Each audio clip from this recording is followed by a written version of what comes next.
Fair మీడియాకి స్వాగతం. ఇవాళ మీతో షేర్ చేసుకోవాలనుకున్నటువంటి విషయము కాంగ్రెస్ పార్టీ మేనిఫెస్టో. ఈ కాంగ్రెస్ పార్టీ మేనిఫెస్టోను Congress party manifesto committee chairman విడుదల చేశారు 2 రోజుల క్రితం. ఈ మేనిఫెస్టోలో ఏముంది అని చూడడం కంటే ముందు భారతదేశంలో ఉన్నటువంటి పరిస్థితిని మనం గత 10 సంవత్సరాల నుండి ఎదుర్కొన్నటువంటి అనుభవమే గొప్ప ఆయుధం, గొప్ప పుస్తకం మరియు జీవిత సత్యం.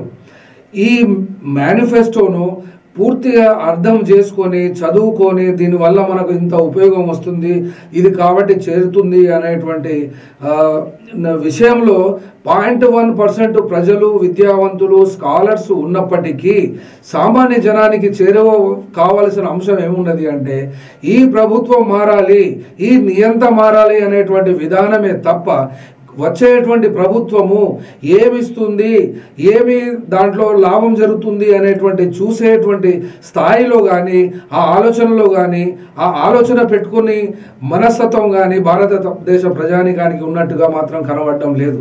ఇప్పటి వరకు ఈ 10 సంవత్సరాల నుండి మోస్తున్నటువంటి భారమే చాలా విపరీతంగా ఉన్నది.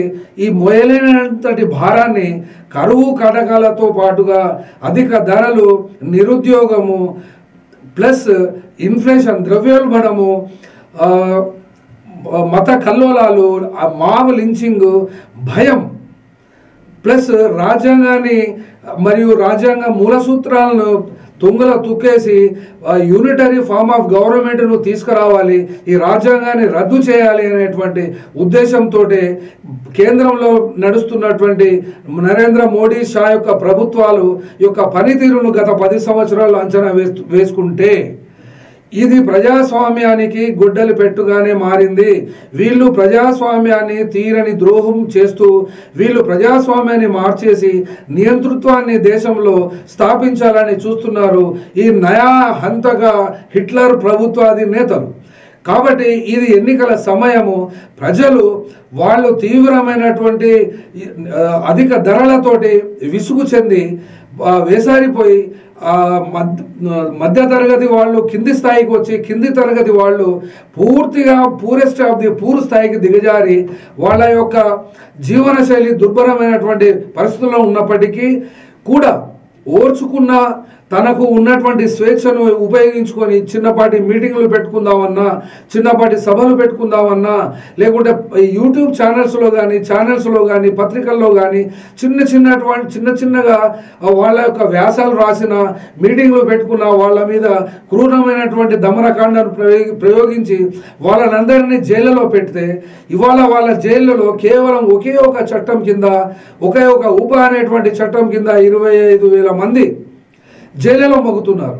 కాబట్టి ఇప్పుడు కావాల్సింది పార్లమెంట్ ఎన్నికలలో ఈ ప్రభుత్వాది నేతలుగా చలామణి అవుతున్నటువంటి మోడీ ప్రభుత్వాన్ని రీప్లేస్ చేసి రాహుల్ గాంధీ, కాంగ్రెస్ అధినేతగా రాహుల్ గాంధీ ప్రధానమంత్రి అయితేనే, ప్రధానమంత్రిని చేస్తేనే ఈ భారతదేశంలో ఉన్నటువంటి ప్రజలకు సంబంధించినటువంటి ప్రజాస్వామ్యానికి సంబంధించినటువంటి సంస్థలు,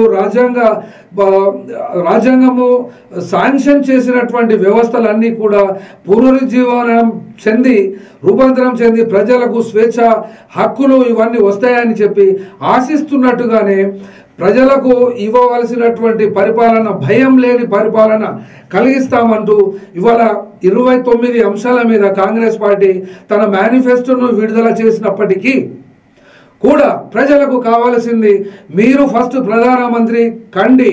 మీరు ప్రధానమంత్రి అయిపోయిన తర్వాత ఇప్పటి వరకు ఈ తోడేలుగా పనిచేస్తున్నటువంటి తోడేళ్లే పులుల వేషం వేసుకొని వచ్చి ప్రజలకు సర్వనాశనం చేసిన, ప్రజల జీవితాలను దుర్భరం పాలు చేసిన, మీరు దోపిడీ చేసి మీ దోస్తులకు భారతదేశం ప్రజలు కష్టపడి సంపాదించినటువంటి ప్రభుత్వ రంగ సంస్థలను పాల పరగకు అమ్మేసుకొని వీరి మిత్రులకు కోటాను కోట్ల రూపాయల భారాన్ని అప్పును రద్దు చేసి సుమారు వీళ్ళు రద్దు చేసినటువంటి అప్పు 25 లక్షల కోట్లు. అంటే మన రాష్ట్రాన్ని తెలంగాణ తీసుకుంటే ఇటువంటి 15 రాష్ట్రాల యొక్క బడ్జెట్ వీళ్ళు మాఫీ చేసినటువంటి రుణానికి సరి సమానంగా అవుతాయి. ఇవాళ మనం ఎన్ని సమస్యలతో బాధపడుతున్నామో ఈ సమస్యలన్నిటికీ మూలాలు వాళ్ళకు కనుక ఖర్చు మాఫీ చేసినటువంటి డబ్బుతో చేసేవలసి ఉండెను. మోడీ ప్రభుత్వము మొన్నటిసారి పార్లమెంటులో ప్రవేశపెట్టినటువంటి బడ్జెట్లో ఎంత మేరకు కేటాయించారు? 98 లక్షలు, అది 1%. కానీ ప్రమాణం చేసింది మటుకి 2% ప్రమాణం చేశారు. 2% వీళ్ళ ప్రభుత్వమే పోతున్నప్పుడు వీళ్ళు 2% ఎక్కడిస్తారు? 2% ఇవ్వాలంటే టోటల్ బడ్జెట్ 40 లక్షల కోట్ల రూపాయలు. 2%లో వీళ్ళు కేటాయించింది చాలా తక్కువ. ప్రజల ఆరోగ్యానికి కేటాయించవలసినటువంటి డబ్బు వీళ్ళు కేటాయించలేదు.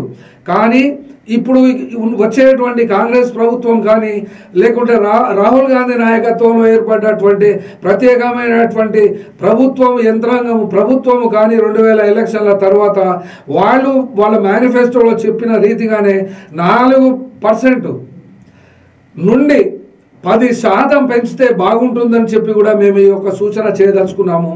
రెండవ అంశం, ఈ 29 అంశాలు చెప్పినటువంటి రాహుల్ గాంధీ యొక్క మేనిఫెస్టోనే అనాలి. రాహుల్ గాంధీ మేనిఫెస్టో, ఈ మేనిఫెస్టోను తయారు చేయడంలో చాలా నైపుణ్యము, చాలా చాకచక్యము ప్రదర్శించినట్టుగా కనబడుతుంది. ఒక్కొక్క పదానికి చాలా జాగ్రత్తగానే దీన్ని పరిశీలించి దీన్ని ప్రవేశపెట్టడం జరిగింది. ఎందుకంటే ప్రజలు ఈ యొక్క మేనిఫెస్టోను చూసేవాళ్ళు 99.99 చూడకపోయినా బుద్ధిజీవులు, చదువుకున్న వాళ్ళు, విద్యావంతులు మాత్రం ఈ మేనిఫెస్టోను చూస్తారు. ఈ మేనిఫెస్టో చెప్పినటువంటి విధానములో ఒక 75-80% ప్రభుత్వం వచ్చిన తర్వాత, రాహుల్ గాంధీ ప్రధానమంత్రి అయిన తర్వాత అందులో పడ్డ 75% మ్యాక్సిమంగా ఇంప్లిమెంట్ చేసినా కూడా భారతదేశంలో సుఖ, శాంతి, సౌభ్రాతృత్వము, అభివృద్ధి జరుగుతుందని చెప్పి మేము ఆశిస్తున్నాము. ఈ 29 అంశాలలో ప్రప్రథమంగా చెప్పుకోవలసినటువంటి అంశము సామాజిక న్యాయం గురించి చర్చించారు. తర్వాత వచ్చినటువంటి అంశం ఏంటి అంటే removal of fear, restoration of freedom in last 10 years. గత 10 సంవత్సరాలలో భయాన్ని, ఎంత భయోత్పాతకమైనటువంటి వాతావరణాన్ని భారతదేశంలో ఏర్పాటు చేసి హత్యలు చేశారు, మాబ్ లించింగ్ లాంటి చేశారు. మాట్లాడదామంటే స్వేచ్ఛ లేకుండా తరతరాలుగా ఢిల్లీ, నోయిడా లాంటి ప్రదేశాలలో ఒక 2 నిమిషాలు, ఒక 5 నిమిషాలు నమాజ్ చేసుకున్న ముస్లింలను తరిమేసి యోగి ప్రభుత్వం కానీ ఢిల్లీలో ఉన్నటువంటి లెఫ్టినెంట్ ప్రభుత్వాలు కానీ మత స్వేచ్ఛను, ముస్లింలను, మైనారిటీలను ప్లస్ త్రిపుర లాంటి మన రాష్ట్రాలలో, మన ఈశాన్య రాష్ట్రాలలో ఒకరి పట్ల ఒకరికి విద్వేషాలు పెంచి ఒక మతం పట్ల ఇంకొక మతానికి రెచ్చగొట్టి వేలాది మంది చావు కారణమైనటువంటి ఈ భయోత్పాదకమైనటువంటి ఈ నరకాన్ని భారతదేశం నుండి నిర్మూలిస్తామని చెప్పి రాహుల్ గాంధీ తెలియజేసినటువంటి ఈ మేనిఫెస్టో చూస్తే సంతోషం కలుగుతుందని కూడా చెప్తున్నాము. కాకపోతే ఒక అనుమానం అయితే ఉంటుంది. మా వయసు వాళ్ళకి ఎన్ని ప్రభుత్వాలు చూసినామో, మాకు తెలివి వచ్చినప్పటి నుండి ఇప్పటిదాకా సుమారుగా ఎన్ని ప్రభుత్వాలు చూసినామో ప్రతి ఒక్కరు కూడా నోట్లోనే ఉంది. నోట్లో చెప్పగలుగుతాము ఎవరు ఏం చేశారో, ఎవరు ఎంత మేరకు చేశారో, ఎంత వరకు చేయగలుగుతారో. మేము ఇవాళ నిన్న పుట్టినటువంటి వాళ్ళము కాదు, చరిత్రను తెలుసుకున్న వాళ్ళం, చరిత్రతో పాటు నడిచినటువంటి వాళ్ళం, చరిత్ర గమనంలో కూడా మేము ఉన్నటువంటి వాళ్ళం. ఇప్పటికీ కూడా ఇంత దారుణాలను కూడా ఎదుర్కొంటూ కూడా బ్రతుకుతూ అందరితో పాటుగా ప్రశాంతంగా జీవించాలని కోరుకునేటువంటి వాళ్ళలో మేము కూడా ఒక భాగమే కానుక భయానక వాతావరణాన్ని తొలగించి మంచి ప్రశాంత వాతావరణం కనుక ఏర్పాటు చేసినట్లయితే భారతదేశంలో ఇది ఇప్పటి ప్రభుత్వానికి సాధ్యం కాదు. ఇది ఎందుకంటే ఇది ప్రజాకంటక ప్రభుత్వం, ఇది నరహంతక ప్రభుత్వాలు ఇవి. కాబట్టి ఈ ఎలక్షన్లలో మేము చెప్పినా చెప్పకపోయినా అది ప్రజల యొక్క నాడిగానే తెలుసుకొని వాళ్ళంతటా వాళ్ళే స్వతహాగా ముందుకు వచ్చి ఇప్పుడున్నటువంటి ప్రభుత్వంలో ఉన్నటువంటి పార్టీని చిత్తుగా ఓడిస్తారని చెప్పి వాళ్ళంతటా వాళ్ళే ముందుకు వస్తున్నందున ఈ మేనిఫెస్టోలో ఎంత మంచి అంశాలు చేర్చినప్పటికీ కూడా ఒక 2 విషయాలను మాత్రమే నేను ఇప్పటిదాకా తీసుకున్నాను. 3వ అంశం రివర్సింగ్ డ్యామేజ్ అని చెప్పడం జరిగింది. ఈ రివర్సింగ్ డ్యామేజ్ అన్నటువంటి విషయంలో వాళ్ళు చెప్తున్నటువంటి ఏంటంటే ఈ ఎలక్టోరల్ బాండ్స్ పట్ల కంప్లీట్గా ఇన్వెస్టిగేషన్ చేస్తాము. పబ్లిక్ అసెట్స్ను ఎంత అమ్ముకున్నారో వాటి మీద కూడా ఇంటెలిజెన్స్ ఫెయిల్యూర్స్ మీద, ఈ పిఎం కేసు మీద, ఈ కరప్షన్ మరియు డిఫెన్స్ డీల్స్లో అంటే డ్రోన్స్లో కానీ రాఫెల్ డీల్స్లో కానీ జరిగినటువంటి స్కామ్స్ అన్నిటి మీద కూడా వాళ్ళు ప్రత్యేకమైనటువంటి ఇన్వెస్టిగేషన్ చేస్తారని కూడా దీంట్లో హామీ ఇవ్వడం జరిగింది. ఈ హామీ ప్రకారంగా ఏ సంస్థ ఆ సంస్థకు గనక డ్యూటీ స్వేచ్ఛగా అప్పగించినట్లయితే వాళ్ళు చేసినటువంటి ఏ దురాఘాతాలు అయితే ఉన్నాయో, ఏ ధనమైతే ఏ ప్రజాధనాన్ని అయితే వాళ్లకు కేటాయించి మామూలు స్థాయి నుండి వేల లక్షల కోట్లకు ఎదిగించారు, వాళ్ళే తమ బేనామీలుగా మోడీ మరియు షా వాళ్ళు చేసుకున్నారు. ఈ యొక్క గుజరాతీ బ్యాచ్ ఎంత చేశారో వాళ్ళందరి మీద క్షుణ్ణంగా సిబిఐతో కానీ ఈడీతో కానీ మరేతర ఏ సంస్థలైనా కానీ వాళ్ళ మీద విచారణ జరిపించి వాళ్ళ మీద కఠినమైనటువంటి చర్యలు తీసుకుంటారని రివర్స్ డ్యామేజ్ అనేటువంటి పథకం కింద కాంగ్రెస్ పార్టీ వాగ్దానం చేస్తున్నది. ఈ అంశము, ఈ 3 అంశాలు భారతదేశంలో ఉండేటువంటి ప్రజలకందరికీ కూడా ఆమోదయోగ్యమైనటువంటి అంశాలుగానే భావిస్తున్నాము. యథాతథంగా ప్రతి రంగానికి కూడా ముఖ్యంగా చెప్పాల్సినటువంటి రంగాలన్నీ కూడా డిస్కస్ చేశారు. చేసిన దానికి మోడీ చెప్తున్నటువంటి 2 కోట్ల ఉద్యోగాలు ఇస్తారన్న ఇవ్వలేదు అనేటువంటి విషయాలు కూడా దీంట్లో చెప్పారు. మొట్టమొదటి ప్రాధాన్యత ఉద్యోగులకు, ఈ నిరుద్యోగులకు ఉద్యోగం కల్పించడము, మన్రేగా వాళ్లకు రేట్లు పెంచడం, అంగన్వాడీకి ఇంకొక అంగన్వాడీ సెకండ్ అంగన్వాడీగా నియమించడం, వాళ్ళ జీతాలు డబుల్ చేయడం లాంటి చాలా మంచి స్కీమ్స్ కూడా దీంట్లో ప్రవేశపెట్టడం జరిగింది. కావున ప్రజలు మేలు కోరుకుంటారు. తన పల్లెల్లో అన్నం వస్తే తప్ప దాన్ని ఏది కూడా వచ్చేంత వరకు నమ్మి ఆశగా జీవించడం మాత్రం ప్రజలకు అలవాటే అయిపోయినా కూడా ఈ 10 సంవత్సరాల కాలంలో విసిగి వేసారి అసలు దిక్కుతోచని స్థితిలో జీవిస్తున్న కాలంలో ఈ ఎలక్షన్లు రావడం అనేది ఇది ప్రజలందరికీ కూడా ఒక మహదవకాశంగానే భావిస్తున్నాము. ఈ భావించినటువంటి అవకాశాన్ని ప్రజలు కూడా తమకు కావలసినటువంటి ప్రభుత్వాన్ని ఎన్నుకుంటారని ఇందులో మరొక మాట కూడా చెప్పారు. ఈవీఎం వీవీప్యాట్ గురించి కూడా చెప్పారు. కాంగ్రెస్ ప్రభుత్వం వచ్చినట్లయితే వాళ్ళు వీవీప్యాట్ను లెక్కించేదాకా, ఆ ఓటరు స్లిప్ వచ్చేదాకా అతను ఓటరు అక్కడే నిలబడి తాను ఎవరికి ఓటు వేశారో ఆ ఓటు సింబల్ను చూసుకునే దాకా, ఆ వీవీప్యాట్ డబ్బాలో వేసేదాకా అతనికితో మాత్రమే చూసే అవకాశం ప్రతి ఒక్కరికి కల్పిస్తాము. ఇది ట్రాన్స్పరెంట్గా మేము అవకాశం ఇస్తాము అని చెప్పి కూడా కాంగ్రెస్ పార్టీ వాగ్దానం చేసింది.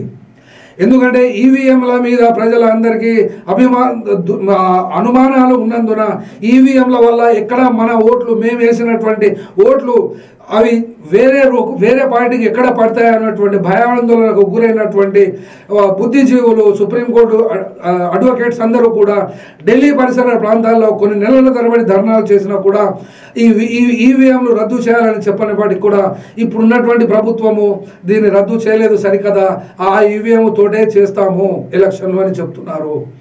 కాబట్టి ఇప్పుడు ఈ ఎలక్షన్లు మోడీ ప్రభుత్వం అనుకున్నట్లుగానే గనక ఈవీఎంతో పాటే చేస్తున్నప్పటికీ ఇది ఈవీఎంకు లో జరిగేటువంటి మోసాలకు చెక్ పెట్టడానికి కాంగ్రెస్ పార్టీ తన మేనిఫెస్టోలో ముందుకు వచ్చినట్టుగా కూడా మనకు కనబడుతున్నందున ఇప్పుడు ఈ మేనిఫెస్టోను మొత్తం క్షుణ్ణంగా చదవకపోయినా ఈ ప్రస్తుతం ఉన్నటువంటి పార్టీకి వ్యతిరేకంగా ఓడించి మనకు కావలసినటువంటి ప్రభుత్వాలని భారతదేశంలో తీసుకొచ్చి శాంతి, సుఖం మరియు స్వేచ్ఛను నెలకొల్పి అందరూ కూడా బుక్కెడు తిన్నా కూడా కాస్త ప్రశాంతంగా ఉండేటట్టు, మత కల్లోల భయం లేనట్టు, టెర్రరిస్టుల భయాలు లేకుండా జీవించడానికి ఒక అనువైనటువంటి వాతావరణం ఏర్పాటు చేస్తానని కాంగ్రెస్ పార్టీ, అది కూడా రాహుల్ గాంధీ నాయకత్వంలో ఇస్తున్నందున దీనిని ఈ యొక్క మేనిఫెస్టోను సంపూర్ణంగా మేము ఆమోదిస్తూ సెలవు తీసుకుంటున్నాం.